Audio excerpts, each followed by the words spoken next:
sebanyak 100 kali dengan niat semoga segala urusan kita dimudahkan oleh Allah, hajat-hajat kita dikabulkan oleh Allah, aib-aib kita ditutupi oleh Allah. Kita niatkan agar kita diberi rezeki yang banyak, yang lancar, yang berkah, yang manfaat. Kita niatkan agar yang sakit disembuhkan oleh Allah, yang susah dibahagiakan oleh Allah, yang sedang punya masalah diberikan jalan keluar yang terbaik oleh Allah, yang sedang dalam perjalanan diberikan keselamatan oleh Allah. Kita niatkan agar kita mati dalam keadaan husnul khotimah. Kita niatkan bacaan salawat ini untuk diri kita sendiri, untuk keluarga kita, untuk kerabat-kerabat kita, untuk sahabat-sahabat kita, dan untuk orang-orang yang kita niatkan untuk mereka. Kita niatkan bacaan salawat ini dengan niat-niat yang banyak, niat-niat yang baik, sebagaimana yang diniatkan oleh orang-orang saleh terdahulu. Innallaha wa malaikatahu yusholluna 'alan nabi ya ayyuhalladzina amanu shallu 'alaihi wa sallimu taslima. Sallallahu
Kita lanjutkan pembahasan pagi hari ini, masih mengkaji kitab Al-Yaqutun Nafis.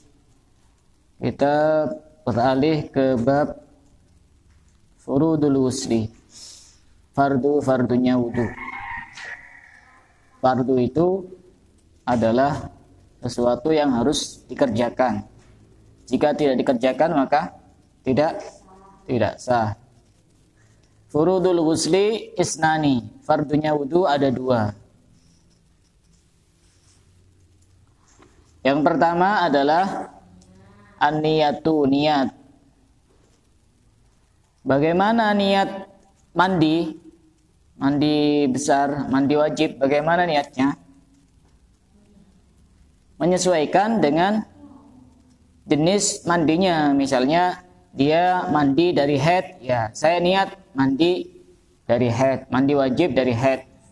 Atau misalkan langsung secara umum saya niat mandi untuk menghilangkan hadas besar.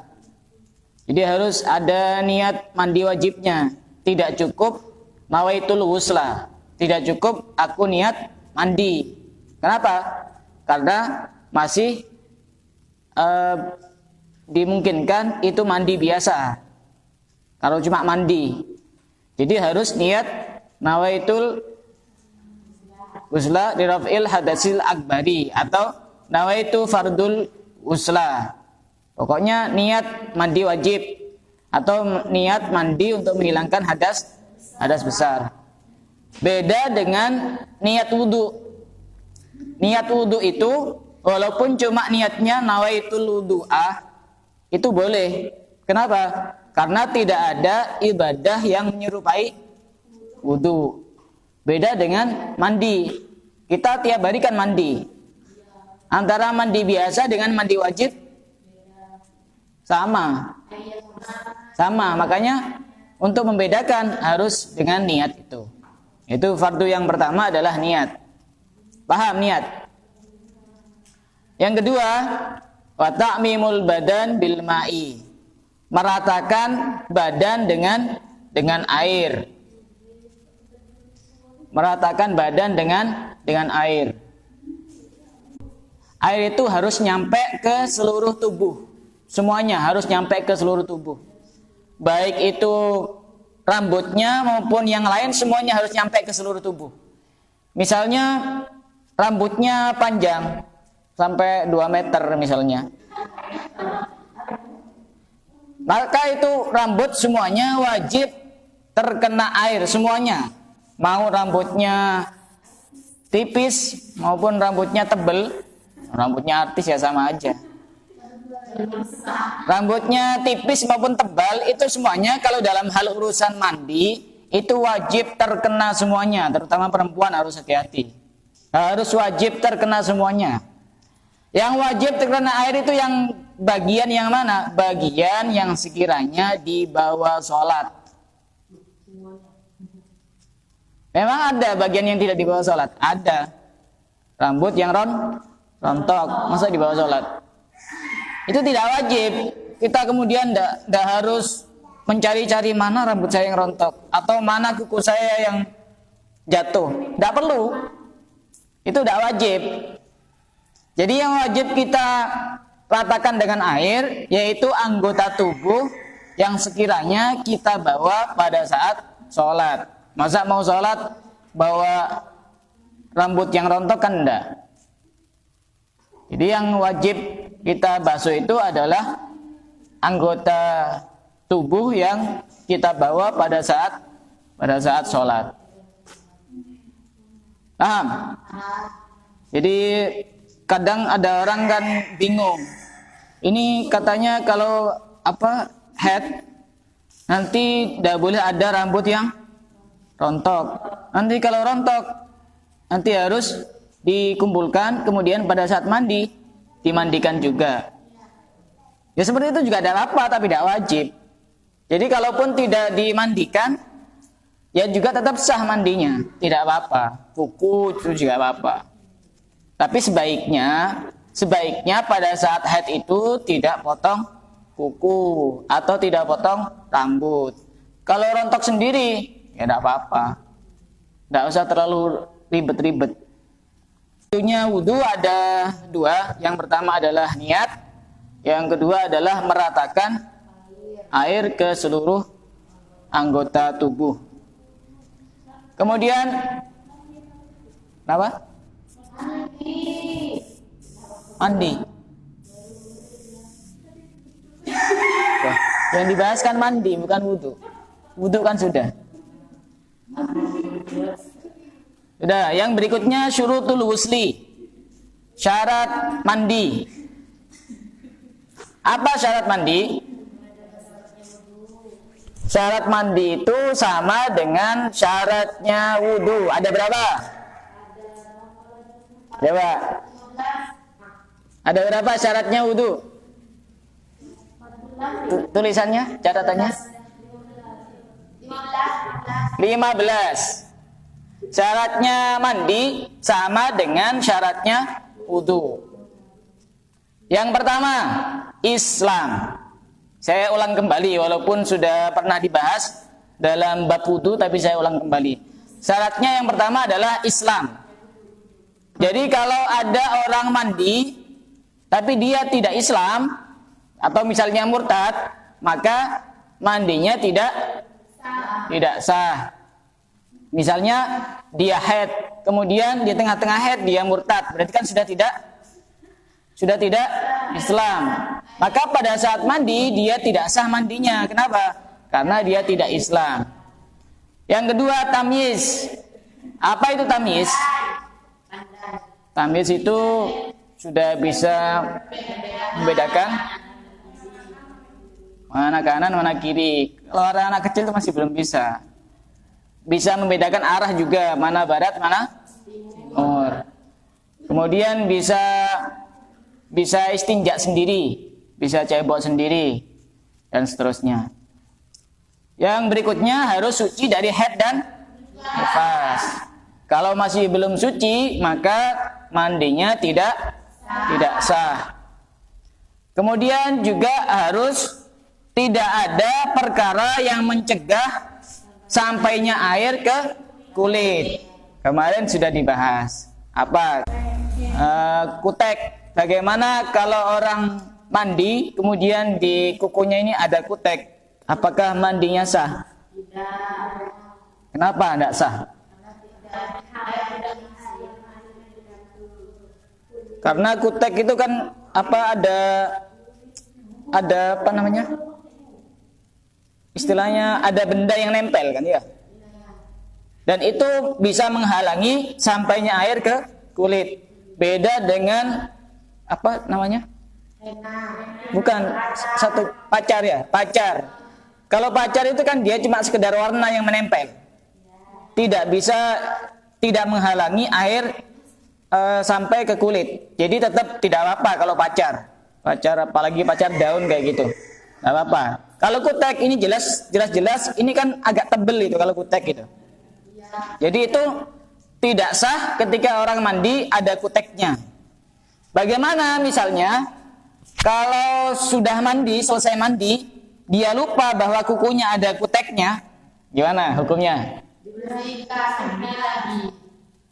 Mandinya tetap sah, hanya saja kuteknya wajib dihilangkan. Setelah itu kuteknya dibasuh pakai air, tidak usah mandi lagi. Karena apa? Karena mandi itu syaratnya tidak harus bersambung, tidak harus berkelanjutan, langsung dari satu tahapan ke tahapan yang lain, tidak. Kayak wudu itu kan juga sama. Tidak harus dari membasuh wajah langsung, jaraknya langsung kemudian membasuh tangan. Misalnya ada jarak juga tidak apa-apa, tetap sah. Mandi juga seperti itu. Atau misalnya sudah selesai mandi, tiba-tiba dilihat tangannya ada cat misalnya. Apakah dia wajib mandi lagi? Tidak wajib. Cukup catnya dihilangkan, setelah itu diguyur pakai air. Nanti kalau mandi lagi kasihan, apalagi pas musim hujan. Nah, itu pentingnya orang ngerti dan tidak ngerti. Masa mandi lagi kan? Kemudian dan yang harus dibersihkan juga kotoran-kotoran yang ada di mata ini. Ini kan juga termasuk harus sampai air ke sini. Yang wajib sampai air ke anggota tubuh itu anggota tubuh yang kelihatan. Anggota tubuh yang kelihatan, anggota tubuh yang nampak. Jadi air itu tidak harus dimasukkan ke dalam hidung atau ke dalam mulut. Kenapa? Karena tidak kelihatan. Atau bagian bawah ini, bagian belakang sini, yang kelihatan itu yang wajib terkena air. Yang tidak kelihatan tidak wajib. Yang tidak kelihatan tidak wajib. Kemudian termasuk yang bisa menghalangi sampainya air ke kulit itu seperti tato. Tato tadi saya baca-baca itu tato itu ada dua macam. Ada yang permanen, ada yang tidak permanen. Kalau yang permanen itu dia semacam caranya itu dengan pakai jarum, kemudian dia pakai alat apa tidak tahu, ada semacam zat-zat apa sehingga kemudian itu masuk ke dalam kulit sehingga timbul tatonya itu dari dalam. Maka tato yang seperti itu ketika ada orang mandi atau wudunya tetap sah karena kulitnya masih terkena air. Karena itu dari dalam situ, dari dalam kulit. Beda dengan tato yang ada di luar. Maka yang seperti itu tidak sah wudunya. Tidak sah wudunya. Ini tidak bisa digambarkan karena memang tidak ada yang bertato ya. Nah, ini pertanyaan berikutnya. Bagaimana kalau misalnya orang sudah kadung bertato, apakah tatonya wajib dihilangkan? Ini ada beberapa syarat. Yang pertama, jika dia bertatonya sebelum balik, maka tidak wajib dihilangkan. Jika dia bertatonya sebelum balik, maka tidak wajib dihilangkan. Misalnya anak segini dikerjai tato itu misalnya kepalanya. maka tidak wajib dihilangkan kalau belum balik.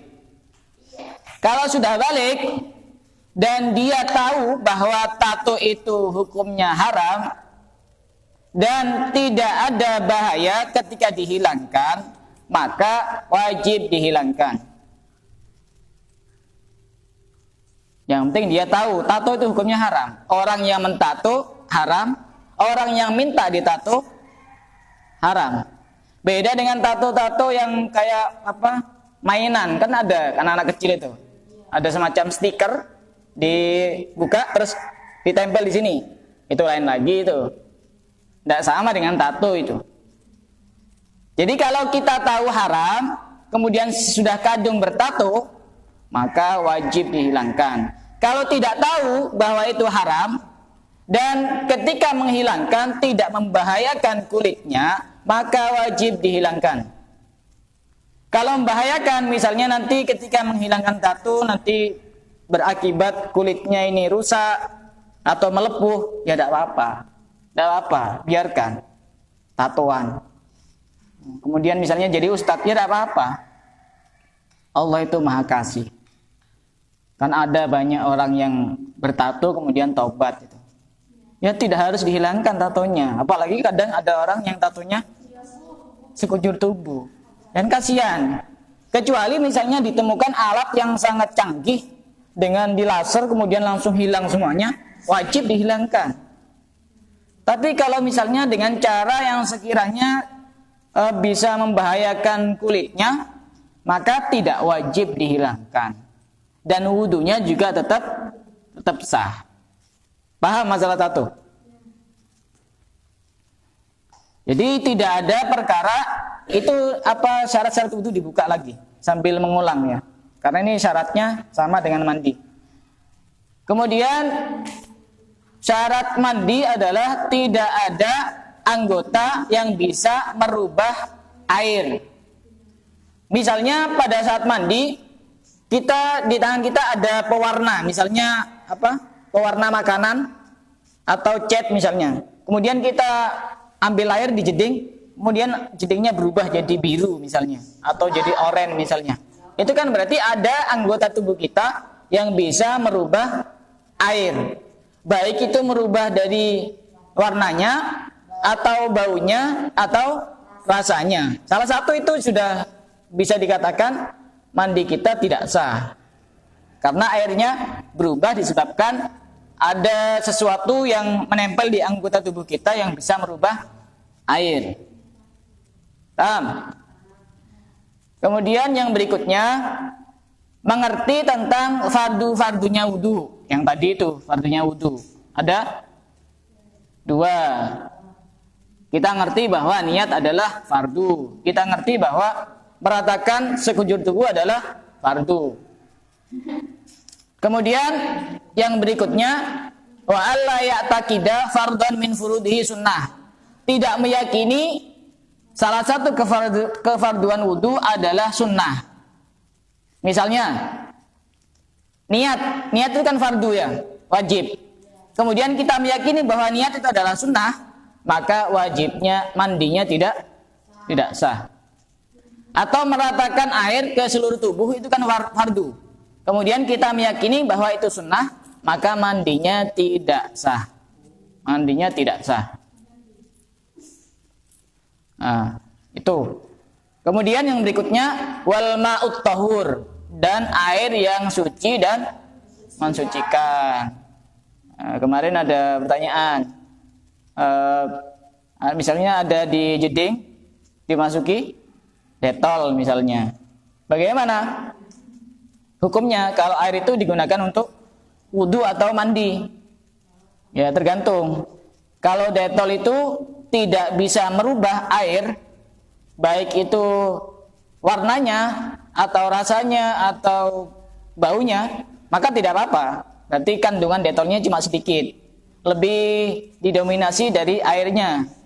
Tapi kalau detolnya bisa merubah air dari rasanya atau baunya atau warnanya, maka otomatis itu tidak boleh digunakan untuk wudu atau mandi.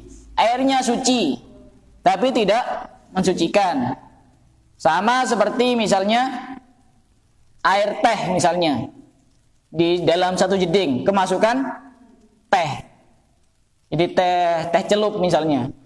Dia ke jeding, mungkin tehnya kenapa, akhirnya jatuh ke situ, ke jeding. Akhirnya jedingnya berubah jadi air teh. Itu suci. Airnya suci, tapi tidak bisa digunakan bersuci. Tidak bisa digunakan wudu maupun mandi. Jadi ada air suci mensucikan. Dan ketika mandi tidak harus airnya 2 kolah. Mandi itu airnya tidak harus 2 kolah. 2 kolah lebih bagus. Misalnya airnya kurang dari 2 kolah, apakah boleh digunakan untuk mandi wajib? Boleh-boleh saja. Selama memang airnya suci, tidak ada najis di situ. Jadi tinggal kita siramkan seperti ini, boleh-boleh saja. Kecuali kita nyebur ke situ. Itu yang bisa merubah nanti. Itu harus menggunakan air yang suci mensucikan. Tidak boleh menggunakan air yang hanya suci saja. Apalagi misalnya pakai jeding, kemudian kerannya hidup terus. Itu tambah tidak apa-apa, walaupun airnya cuma sedikit. Tidak apa-apa. Jadi tidak usah was-was. Itu tidak apa-apa, walaupun kurang dari 2 kolah tidak apa-apa. Asal kita yakin benar-benar airnya suci. Kemudian yang berikutnya, termasuk syaratnya mandi, juga termasuk syaratnya wudu, menghilangkan najis yang ada di dalam tubuh. Contohnya apa? Contohnya apa? Mau mandi, kemudian ada najis di dalam tubuh. Kira-kira contoh yang terjadi itu apa? Hah? Ya itu apa namanya? Kencing, buang air kecil, itu kan juga najis. Atau misalnya pada saat mandi tiba-tiba buang kotoran terus nempel ke tubuh, maka itu harus dihilangkan dulu najisnya, baru setelah itu dia mandi. Kemudian syarat yang berikutnya adalah jariyul ma' ala jami'il udwi, mengalirkan air ke seluruh anggota tubuh. Jadi harus air itu bisa mengalir, tidak boleh cukup misalnya di usap-usap, itu kan tidak mengalir. Jadi harus mengalir seperti ini, mengalir, harus dialirkan. Kemudian yang berikutnya tahakkukul muqtadi in banal hal, jelasnya perkara yang mewajibkan mandi. Kalau kemarin jelasnya perkara yang mewajibkan wudu. Yang mewajibkan mandi apa? Kemarin sudah dibahas ada 6 ya. Yang mewajibkan mandi ada 6. Berhubungan badan, baik itu secara halal maupun haram. Kemudian keluar mani. Kemudian haid, nifas. Ya, melahirkan, mati. Itu harus jelas penyebabnya. Misalnya orang haid dan dia masih ragu-ragu, haid saya ini sudah selesai atau belum, kemudian dia mandi, maka mandinya tidak sah karena masih belum jelas penyebab yang mewajibkan dia mandi. Kalau contoh yang wudu kemarin itu, wudunya karena hadas kecil misalnya. Kalau kita masih ragu-ragu, saya sudah batal atau belum, sudah kentut atau belum, maka hal yang seperti itu ketika kita berwudu, maka wudunya tidak sah karena masih belum jelas yang mewajibkan dia berwudu. Sebagaimana mandi juga seperti itu, harus jelas dulu penyebabnya di mana dia wajib mandi. Kemudian yang berikutnya dawamun niyah hukman, niat yang terus ada, selalu ada sampai mandi itu selesai. Maksudnya bagaimana? Tidak ada perkara yang merusak niat. Misalnya di tengah-tengah mandi tiba-tiba dia murtad, mandinya tidak sah. Atau misalnya di tengah-tengah mandi dia kemudian merubah niatnya menjadi mandi biasa, maka juga mandinya tidak sah. Jadi niat mandi itu dari awal sampai akhir kita niatkan mandi wajib, mandi besar. Kalau cuma kita niatkan cuma separuh saja, maka tidak sah. Harus kita niatkan dari awal sampai akhir itu kita niatkan mandi wajib atau mandi besar. Kemudian yang berikutnya, wa adamu ta'liqiha, tidak menggantungkan niat. Contohnya bagaimana? Tidak menggantungkan niat, contohnya bagaimana?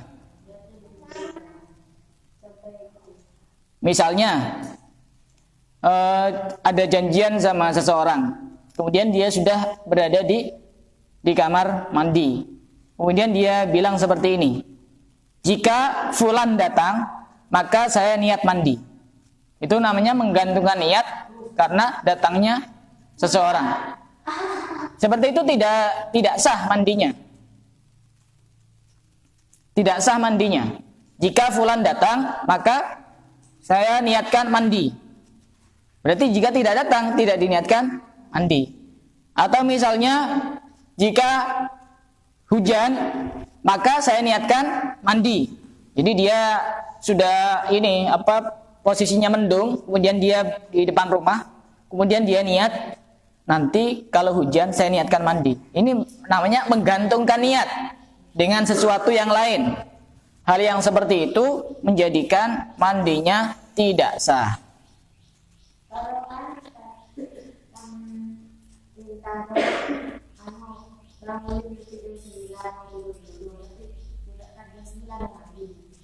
Tidak apa-apa. Mandi.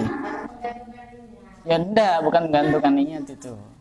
Karena nanti kan tinggal niat itu. Setelah bangun baru niat mandi, tidak apa-apa. Kemudian yang berikutnya, syarat wudu juga syarat mandi adalah dukhulil waqti, masuknya waktu. Apa? Bagi siapa yang harus masuk waktu mandinya? Bukan. Bagi orang yang istilah ininya beser, atau orang yang apa istilahnya ya? Apa istilah lain? Cercer ya? Atau sedikit-sedikit keluar cairan dari kemaluannya. Orang yang jenis seperti itu mandinya harus sudah masuk waktu. Tidak boleh mandinya belum masuk waktu. Misalnya mau sholat duhur, mandinya sekarang. Tidak boleh orang seperti itu. Orang seperti itu mandinya harus sudah masuk waktu. Kemudian setelah mandi dia sholat. Jadi tidak boleh kalau belum masuk waktu. Dan orang yang seperti itu mandinya harus muwalah. Muwalah itu artinya tidak boleh dipisah-pisah. Misalkan sekarang mandi kepalanya saja, nanti jarak 5 menit baru kemudian tangannya.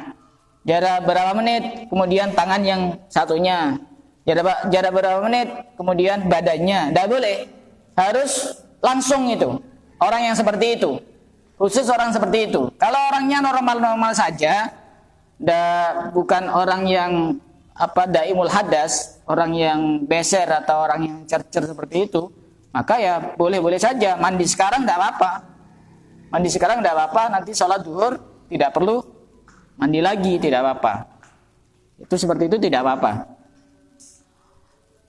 Kemudian jika ada pertanyaan misalnya, bagaimana orang yang belum mandi kemudian dia pengen makan, boleh apa tidak boleh? Terutama perempuan, dia sudah berhenti haidnya, apalagi orang haid itu kan dia cepat lapar itu. Sudah berhenti haidnya dan belum ada kesempatan untuk mandi, tapi dia pengen makan. Apakah boleh beraktivitas yang lain? Boleh-boleh saja. Hanya saja makruh hukumnya kalau dia tidak berwudu. Jadi kalaupun mau makan, wudu dulu. Wudu baru setelah itu makan. Setelah makan mau mandi, tidak apa-apa. Itu tentang syarat-syaratnya mandi sama seperti syaratnya wudu, ada 15. Sebelum saya lanjutkan, barangkali ada yang mau ditanyakan, silakan.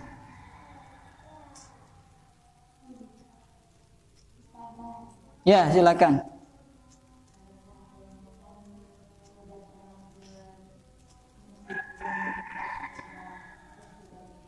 Ya, terus.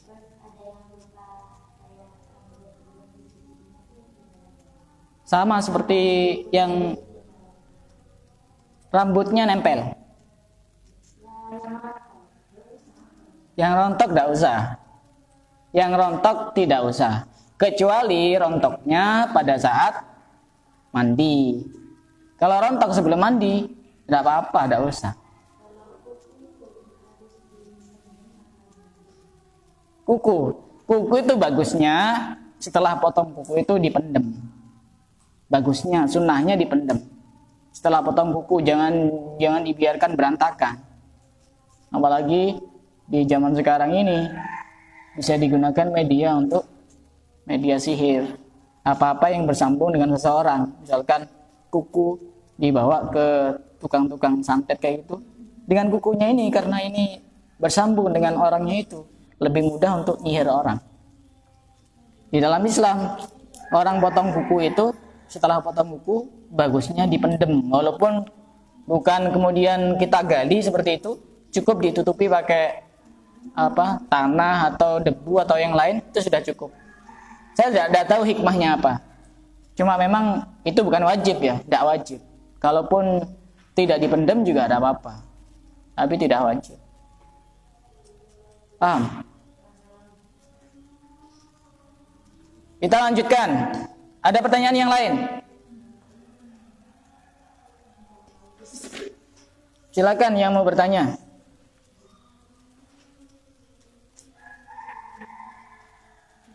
Jadi nanti kalau pengen tahu syarat-syaratnya mandi, itu sama seperti syarat-syaratnya wudu. Kita lanjutkan kesunahan mandi. Ini yang penting. Walaupun sunnah, jangan sampai kita meremehkan. Mandi. Yang pertama, ada banyak ya kesunahan mandi. Yang pertama, mandinya berdiri. Jangan mandi sambil tidur-tiduran. Mandi versi 2020 itu. Mandinya berdiri. Kemudian menghadap kiblat. Jangan mandinya kayak gini. Ini jedingnya gini. Ya, mandi versi baru. Menghadap kiblat. Kemudian istinja terlebih dahulu. Kalau dia habis buang air kecil atau buang air besar, istinja terlebih dahulu. Dan kalau misalkan tidak buang air kecil, buang air besar, minimal dia membersihkan kotoran yang ada di area itu. Membersihkan kotoran yang ada di area situ. Setelah itu kemudian membaca bismillah. Tapi membaca bismillah ini tidak diucapkan. Tidak boleh diucapkan. Kenapa? Karena berada di kamar mandi. Tidak boleh diucapkan. Jadi doa sebelum masuk kamar mandi itu dibaca sebelum masuk kamar mandi. Allahumma inni a'udzubika minal khubuthi wal khaba'is. Bukan dibaca pada saat sudah masuk. Karena itu menyebut nama Allah tidak diperbolehkan. Setelah bismillah, kemudian membersihkan air ke lekukan-lekukan tubuh itu. Airnya itu lekukan tubuh itu kan banyak. Ini yang kadang-kadang kelewatan pas mandi. Ini terus di sini perut itu kan ada yang ini apa? Ada lipatan-lipatan itu. Lipatan-lipatan itu harus terkena air semua itu. Harus terkena air, membersihkan lekuk-lekuk tubuh dengan air. Kemudian menggosok-gosok. Sunnah itu tidak wajib ya, menggosok-gosok. Jadi mandi itu sambil menggosok-gosok. Tidak cukup cuma seperti ini. Ya tetap tidak apa-apa. Cuma kalau pengen mendapatkan kesunahan sambil digosok-gosok. Tapi tidak usah keras-keras gosoknya. Nanti keluar lampu Aladin. Kemudian disunahkan 3 kali. Kayak wudu itu. Urutannya ini urutan mandi dan sebaiknya dilakukan. Urutan mandi yang pertama ini membasuh tangan. Setelah itu, setelah membasuh tangan, membasuh kemaluan dan di area kemaluan situ, sekitar situ. Kemudian setelah itu ya tamat maldo, berkumur-kumur. Urutannya ini sunnah ya, tidak wajib ya. Sunnah ini. Ya walaupun sunnah, kalau kita tahu ilmunya kan sudah semestinya kita mengamalkan. Ilmu itu kalau sudah diamalkan itu cepat melekat di sini. Karena sudah diamalkan. Tapi kalau tidak diamalkan, apa ya kesunahan wudu, apa kesunahan mandi? Tidak tahu, karena tidak diamalkan. Tapi kalau diamalkan langsung melekat di sini, di otaknya itu. Lebih gampang untuk membuka memorinya. Saya ulang kembali. Membasuh tangan. Ini sebelum mandi nih ya. Membasuh tangan, kemudian membersihkan di area kemaluan. Setelah itu kemudian berkumur-kumur. Setelah berkumur-kumur, istinsyak. Apa istinsyak? Memasukkan air ke dalam hidung. Ini bagusnya pakai satu tangan. Berkumur-kumur dulu, baru kemudian istinsyak. Setelah itu sunnah berwudu. Perlu digarisbawahi, berwudu sunnah sebelum mandi, tidak wajib. Kalau tidak wudu tidak apa-apa. Berwudu, kemudian setelah berwudu, kemudian membersihkan yang tadi itu, lekukan-lekukan tubuh tadi itu. Baru setelah itu mengguyurkan air ke kepala. Dimulai dari kepala ya. Jangan dimulai dari sini. Dimulai dari kepala. Ini sunnah ini. Walaupun tidak dari kepala, misalkan dari kaki ke atas, ya tidak apa-apa juga. Dari kepala dialirkan air. Setelah itu, ini sunnah tapi penting. Kita guyurkan air lagi ke bagian yang sebelah kanan. Nah, bagian sebelah kanan. Ada caranya seperti itu. Kanan bagian depan. Kanan bagian depan. Baru setelah itu kanan bagian belakang. Bisa kan ya? Tidak apa-apa. Kanan bagian depan, kemudian kanan bagian belakang. Setelah itu baru bagian kiri bagian depan. Kemudian kiri bagian belakang. Seperti itu. Jadi misalnya di sini dan kakinya masih belum kena, ya nanti tahap berikutnya. Tahap berikutnya kan tidak bisa langsung sekali siram, langsung kena semuanya. Ya tahap berikutnya. Tapi kira-kira itu misalnya nyiram bagian depan 3 kali, saya kira itu sudah merata semua itu airnya. Kemudian nyiram bagian belakang kanan ini 3 kali juga saya kira sudah kena semua itu airnya. Kaki juga seperti itu. Jadi nanti setelah selesai mandi, dia tidak berwudu juga tidak apa-apa. Karena mandi ini sudah bisa mewakili wudu. Beda dengan wudu tidak bisa mewakili mandi. Bagaimana kalau junub atau haid kemudian tidak ada air? Bagaimana?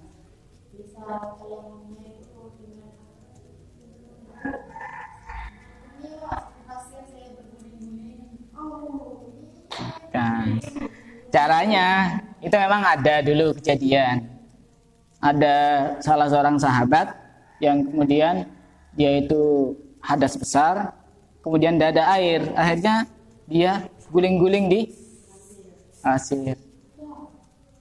Dikiranya seperti itu, ternyata bukan. Setelah dihaturkan kepada Rasulullah, tayamumnya sama seperti tayamumnya orang yang berwudu. Jadi tidak perlu guling-guling di pasir. Mau nyari pasir yang di mana itu? Hah? Misalnya berguling-guling di pasir kan dia harus membuka baju. Masa iya guling-guling di pasir tapi masih pakaian lengkap? Tidak kena kulitnya. Berarti kan dia harus telanjang. Mau nyari di pasir mana? Mau di pinggir pantai gitu. Ya cukup tayamum sama seperti tayamumnya orang yang berwudu itu. Jadi cukup dia membasuh wajah sama kedua tangan. Yang lain tidak perlu. Karena wajibnya cuma itu saja.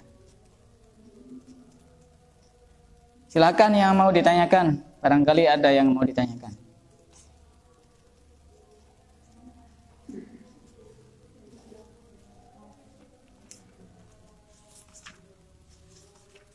Paham masalah kutek, masalah pacar, masalah henna? Ya, silakan.